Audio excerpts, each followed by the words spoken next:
Hey guys, thought we'd just go on a little adventure, you know? Spend some time together. I feel like a lot of us never really got to spend as much time with Fable as we would have wanted. It's okay though. Lionhead didn't get as much time to spend with Fable 3 as they would have wanted either. I mean, look at my outfit. Can you believe this thing's buried all the way at the end of the game? I think it would have been in the middle. I mean, it's nice, but it doesn't die correctly at all. You can tell they just did what's easier, and you can see its shadows breaking, its mesh morphing weird. It's rigged quickly and with simple cloth physics.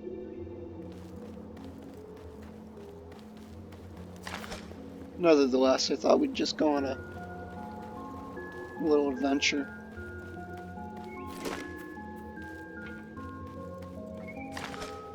I don't mind this place that much. I mean, I understand why they felt like they needed to take out the Minecraft map that they had intended to use here, but all the ground being destructible also I feel like was being a major hassle for them from a game design standpoint, but I still really like this place. Probably more so than I would the Minecraft even, to be honest.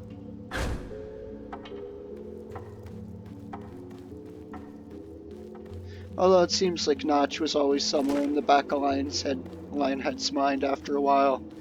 Especially with him even getting a special mention in Anniversary.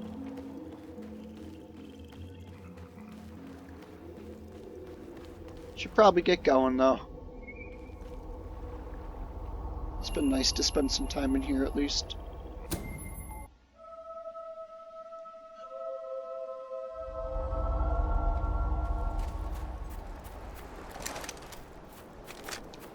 This whole DLC was really nice. It's just a shame Understone was absolutely underwhelming.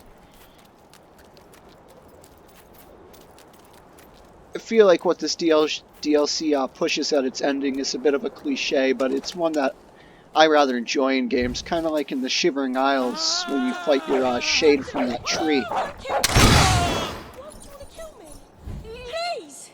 No, please, please. Tell me this man doesn't look like Peter Molyneux and you're lying to me. Leave me alone. Keep me alive. Please. God.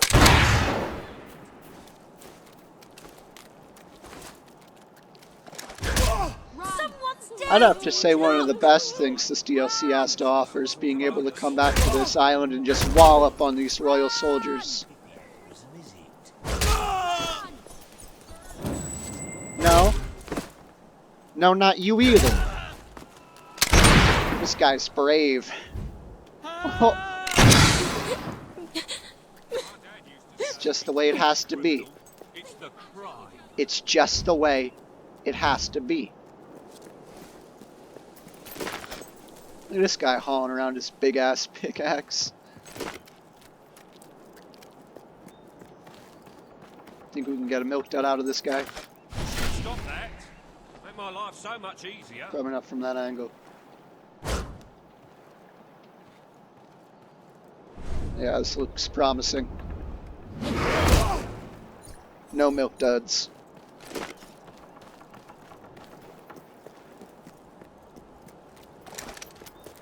Now I know what you're thinking. My hombre, what is a milk dud? Now, a milk dud is what I like to call This is no way to get the people to like when you. I knock them right over the edge of something, but I couldn't explain to you why. It just feels right.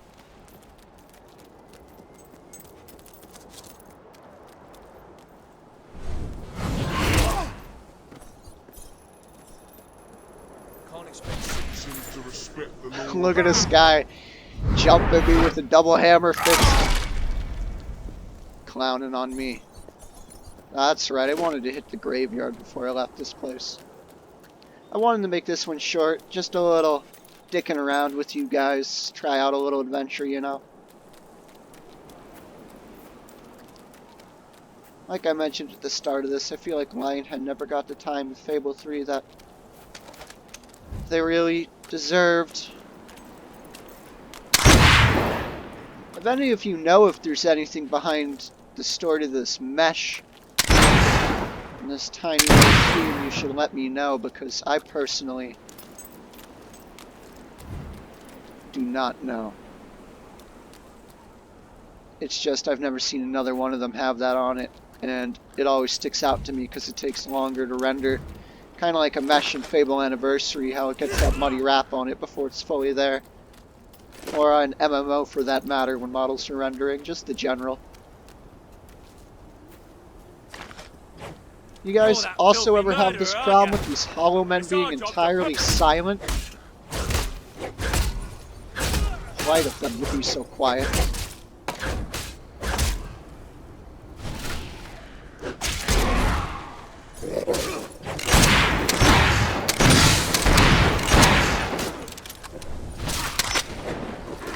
I got KO'd by one of these guys before, and the dude turned my skull into a cereal bowl. He entirely ruined my hero permanently, and ever since I've been scared to ever get defeated by one of these guys. That's just honesty. They'll fucking ruin your character. I feel like any enemy with a blunt weapon probably will. But then again, I went down like 3 times in my last playthrough in a save I lost during the rebellion, and my hero came out looking like a jack-o'-lantern. His eyes were just gone. Nice.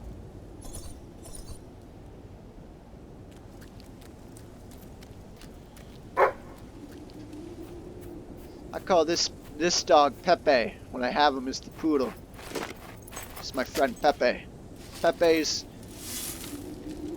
a little bit smarter than my other dog, Joby.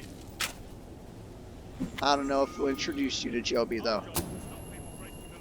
I've really been enjoying Pepe's company. I just punched this dude in the shoulder. That's always the best, though. If I'd known I was going to have to look the other way for the crown, I never would have. I suppose we should actually do something. We're 7 minutes in, and I'm just being an absolute retard, honestly. Ah, hello. That's kind of the enjoyment of this, though, is just getting to spend some time with some other people and talk to you guys while I play this game that we all like anyways. Or at least most of us. I suppose if you didn't, I don't really know what you'd be doing here.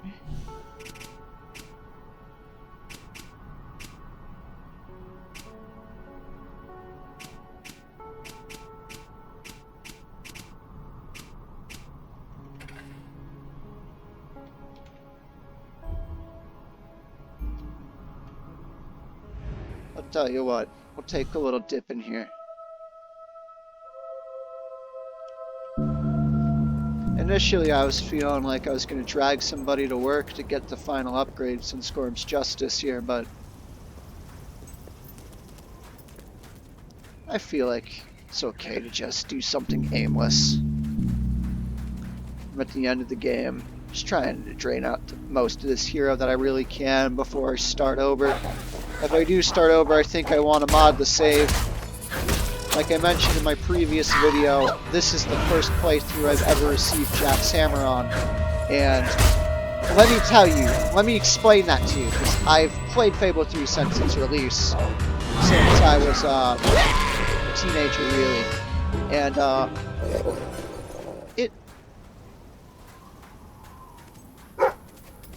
every time I did the puzzle, it either broke or gave me a Blood Craver or Scorm's Justice, of the which the Moral View had already given me a duplicate of. I'm pretty sure there's only once where I ever got a Blood Craver and Scorm's Justice, and every time I had only ever gotten 2 of each. This playthrough was the very first I ever got this hammer, so I'm trying to just go ahead and use it for all it's worth.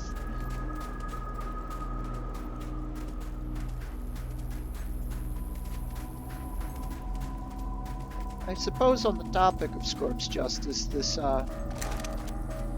color scheme doesn't really make a whole lot of sense to me. I mean, I like it.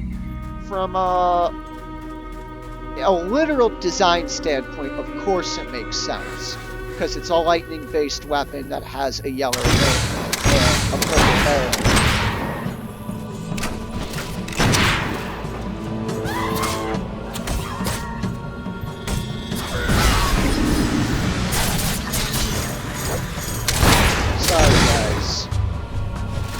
Next time I'll take a note to turn down the whole game volume on this before I go through this. I've been trying to just sync my voice with it at once so I don't have to go through the trouble of setting Audacity back up. It's just that if I do set up Audacity, I'm going to have to find a very old add-on for like 2011 Jeever in order to make this proper voice modifier I need for Amnesia. Oh, would you look at that? I'm surprised this armor has wheel tattoos at all. I bet they kind of just hacked on there a little bit senselessly. Yeah, look at that. Doesn't make a whole lot of sense, especially with nothing going on the code of it. It's acceptable, but it was done very quickly. And again, I don't want you to get me wrong.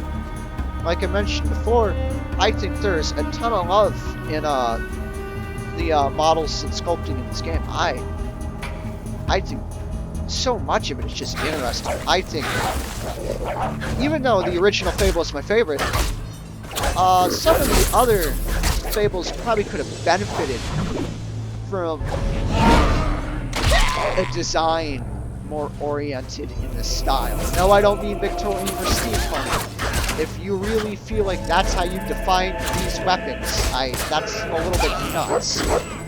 I don't think I've ever seen more dramatic and estranged fantasy weapons, honestly, that still are so grounded in a reality.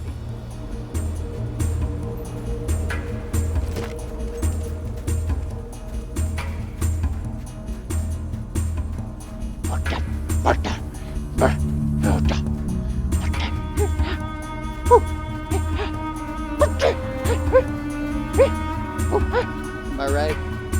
Am I right, guys? That's how I feel running through here. I love it. Fucking love the bongo, bro. I live for the bongo. It's honestly really nice, even though it's probably the only track. I feel like they just remixed it without the bongo for the city. But it's still nice. I'll tell you what really pisses me off is that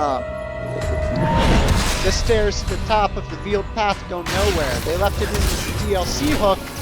It doesn't go anywhere.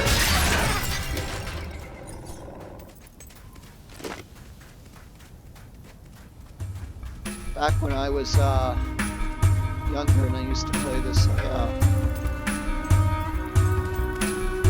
I used to like to imagine that's where the crawler was kind of at throughout, you know, his preparation for his attack on Albion.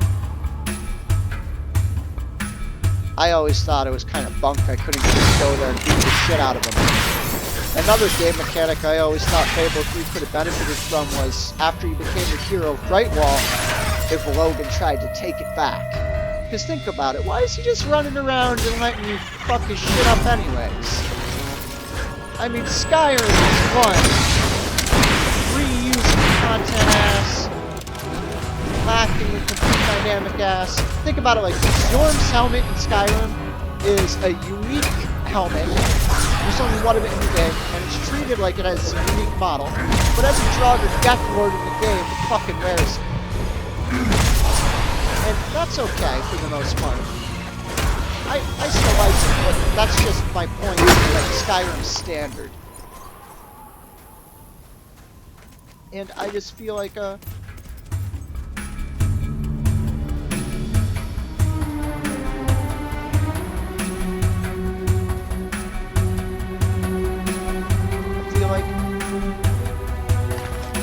feel like I forgot my entire point walloping on that big sentinel.